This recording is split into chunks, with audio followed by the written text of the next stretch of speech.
Hello everyone, welcome to Focus Talk. This is Xiaoxi Lin. On today's program, we invite an artist to our studio, Mr. Stefan Umaerus. Mr. Umaerus graduated from the Royal Academy of Fine Arts in Stockholm in Sweden.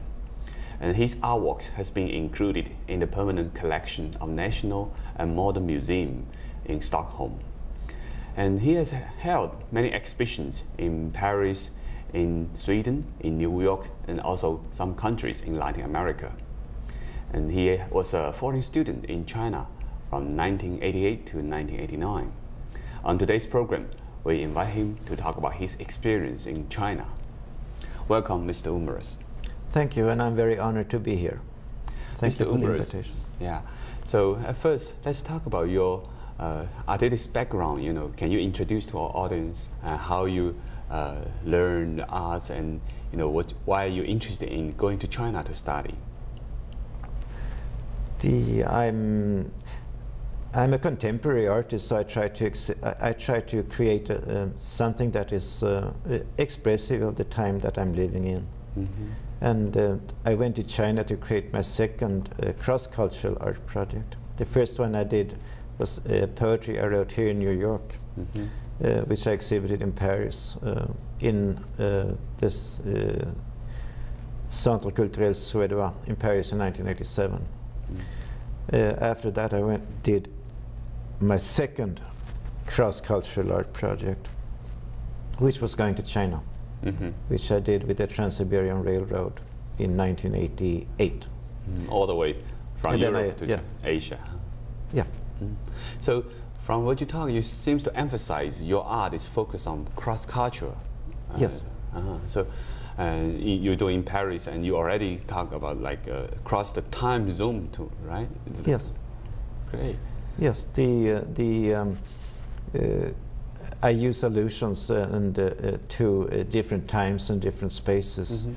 historical idea history, which is very much part of the art project I eventually did about the time I was in China in 1988-89, mm-hmm. which is called 2388 Nian.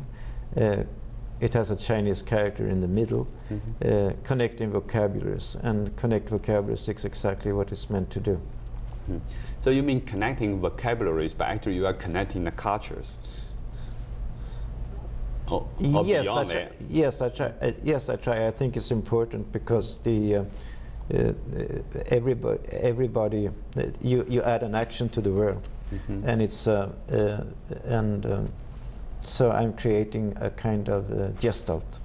I'm not the only one. I knew New Tang Dynasty television does the same very much, but in very much in the best tradition of Chinese culture. Mm.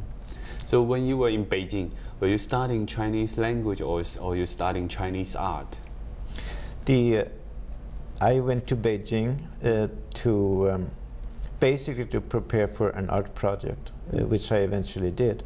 The Chinese authorities did not know. I had to have a formal reason to stay there. Mm-hmm. And that's why I enlisted at the BeiY, the BeiY Sheyan, the Beijing Foreign Studies Institute. Mm-hmm. And I wanted to learn the language, and I intended to stay several years. Oh. Yeah. And I was very much helped by everybody. I'm very grateful to everybody who helped me. And also, I was very well treated. I really was. Mm. How many foreign students at the time were in your class? I mean, I think we might have been not more than 200. More than 200? No, I think that at the BeiY at that time maybe 100, 150. Many of them were from Japan, mm-hmm. And Australia, and Thailand. Some were from Eastern Europe. Mm-hmm. You remember this was the time when the Soviet Union was still existed. Yeah. My roommate was from Uzbekistan, mm-hmm. and he was studying to be a diplomat for the Soviet Union. Mm. So during your study of Chinese language there, do you find the Chinese characters or vocabulary is very amazing to you? As an artist, I like the calligraphy. Mm-hmm. And I remember some of my I had made many Chinese friends in Beijing, and they said that my characters, when I wrote letters, were too big, but they looked like calligraphy, like very bold calligraphy from 17th century calligraphy. And I try to have that expression in my paintings as well. Yeah, that's what I want to say. You seem to put that expression in your paintings. Yeah, I do. Yeah, I studied calligraphy, and I was told that you should paint like a knife cut. So that's what I tried to do. Great. Yeah, it became more than a knife cut because the time I came to write about, I wrote poetry and diaries and took many photos. Eventually evolved into a very big manifestation. Leading up to the massacre at Tiananmen on June 4th, 1989. And this is the time I document in my art project, Connecting Vocabularies, yes. So since you mentioned about this, I wonder if you can introduce to our audience, what you experienced in a period of time. You seem to be like a observer during the whole process, like the student movements, right? So can you talk a little bit about what you see at the time? How's the student activities? Yes,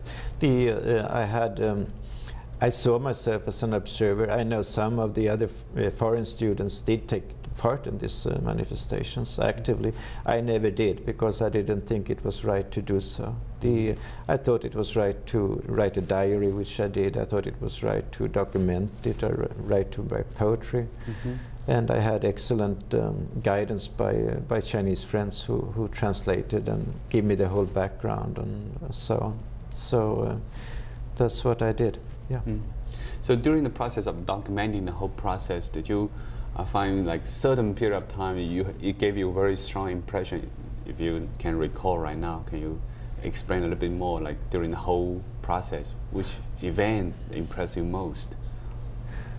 The time was very intense, as everybody who was there can tell.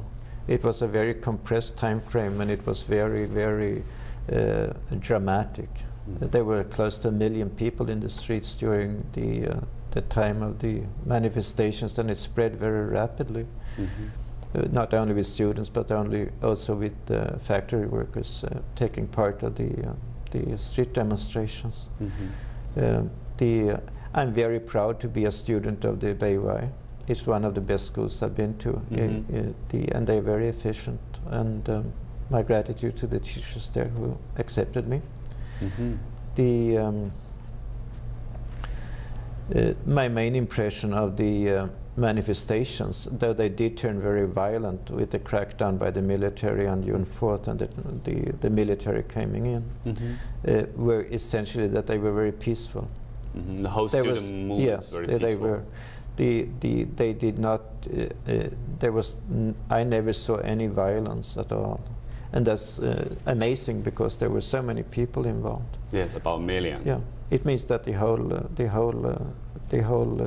force, whatever guiding these people, was really very, very non-violent. It was, yeah. So at the time, a lot of students from Beihai also joined the rallies, right? Yes, the demonstrations.